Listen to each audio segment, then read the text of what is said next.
Good morning my YouTube family. तो आज सकाल सकाल मुझे रेडी हो आम दी चकिया वाहन धरिकी चली टे बैंक रे किसी काम अच्छे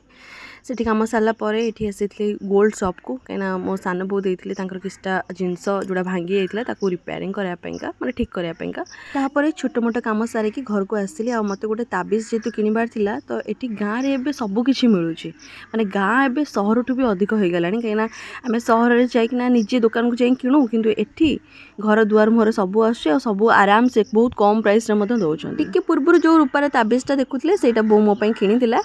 आमर बासन कुसन भाई आसी आम गरा जेहेतु फुटी जाता तो बो ये गोटे नुआ गरा किणला तावा भी गोटे नुआ किणला आ सस्पेन गोटे खराब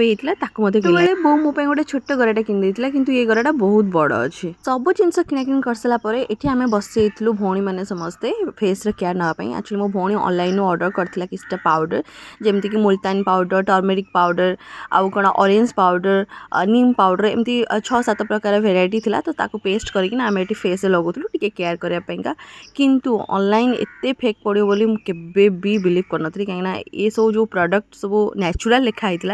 से लगे सारापर एते फेस जलिला एते जलिला मु बेसी समय नुह 5 मिनट भी रखी पानी फटाक से धोईदेली मत लगला कि मो फेस रे किछि बोली तापर बापा ये पणस खोलुथिले आ पणस को तो आपण माने जानथिबे फल हिसाब रे भी काउंट करनती आ परिबा हिसाब रे मध्य कंचा थिला बेले कट्ठा करिकिना रोसई करनती आ पाचिला हला पर एटा फल हो जाए आ ये पणसटी बहुत ही टेस्टी थिला आ हां पणस खाई साला पर ता मंजी मध्य आमे तरकारी या भजरे खाई परिबु आ संध्या बेला समय रे आमे टिके छोट बेलर स्मृति को किछि मने पकाउथिलु छोट बेले मने अछि ना आपण मानकर जो दुकान मानकर टंका किया जिन सब मिले खट्टा हो जलजीरा हो हाजमिला हो आपको आनी खाती ना आम भी आज बसिकिना समस्ते खाऊलु।